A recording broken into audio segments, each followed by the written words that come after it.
ఉండడానికి నగర శివారు ఇక్కడ ఇల్లు అద్దెకి చౌకగా దొరుకుతాయి కాబట్టి ఇక్కడ ఉండడానికి వ్యాపారాలు చేయడానికి వీలు పడుతుంది కాబట్టి ప్రజలు ముఖ్యంగా మీ మీడియా సమాచారాన్ని మాకు అందజేయగలిస్తే మేము కఠినమైన చర్యలు తీసుకోవడానికి సిద్ధంగా ఉన్నాం.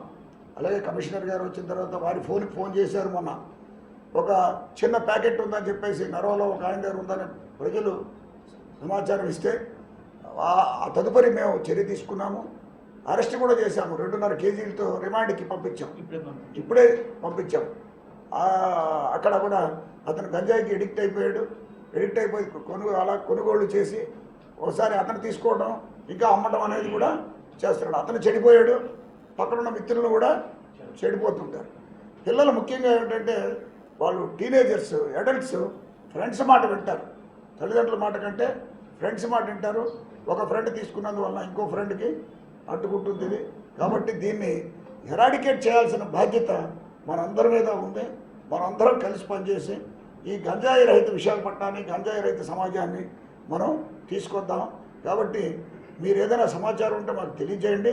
ఫోన్ ద్వారా తెలియజేయచ్చు, పోలీస్ స్టేషన్కి వచ్చి తెలియజేయచ్చు, అయితే మా ఆఫీస్ మర్రిపాలెం దగ్గర ఉంటుందో తెలియజేయచ్చు, కంట్రోల్ రూమ్కి తెలియజేయచ్చు, ఉత్తరం ద్వారా తెలియజేయచ్చు, రాతపూర్వకంగా ఎలక్ట్రానిక్ పరికరాల ద్వారా తెలియజేయచ్చు. మాకు వాట్సాప్ ఉన్నది, మెయిల్లు ఉన్నాయి, మీరు ఎలాగైనా తెలియజేయచ్చు.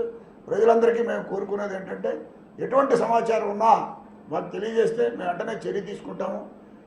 చర్య తీసుకొని గంజా తాగిన వాళ్ళని మాకు ఇప్పుడు కొత్తగా సిపి గారు మార్పు కేంద్రాలు పెట్టారు. 3 కేంద్రాలు పెట్టారు. ఎవరైనా త్రాగి ఉంటే గంజాయికి అలవాటు పడిపోతే వాళ్ళని కూడా మేము డిఅడిక్షన్ సెంటర్స్ కూడా మేము పంపిస్తాం. క్రిమినల్ చర్యలే తీసుకోకుండా సమాజ హితం కోసం ఎవరైతే కొంతమంది కన్జ్యూమర్స్ బానిసలై ఉన్నారో వాళ్ళని కూడా మన కేజీహెచ్లో ఒక డిఅడిక్షన్, అలాగే 2 వాలంటీర్ ఆర్గనైజేషన్ వాళ్ళు చేసినవి కూడా ఉన్నాయి. ప్రతిరోజు మాకు కూడా ఎవరెవరైతే ఈ గంజాయికి ఎడిక్ట్ అయిపోయారో వాళ్ళు కూడా పికప్ చేసి వాళ్ళని మార్పు కేంద్రంకి, అంటే ఎప్పుడు పనిష్ చేయడమే కాదు, మన సమాజంలో మార్పు కూడా తీసుకురావాలి కాబట్టి మార్పు కేంద్రానికి కూడా మేము పంపించడం అనేది జరుగుతుంది. ఈ గంజాయి తాగినందువల్ల యాక్సిడెంట్స్ జరుగుతున్నాయి, ప్రాణాలు కోల్పోతున్నాం. మన ఇంట్లో ఎవరైనా ప్రాణం కోల్పోతే చాలా విషాదకరమైన సంఘటన అది. కాబట్టి అలాంటి దానికి అవకాశం ఇవ్వకుండా పిల్లల్ని పెంచేటప్పుడు తల్లిదండ్రులు కూడా జాగ్రత్తగా చూసుకోవాలి.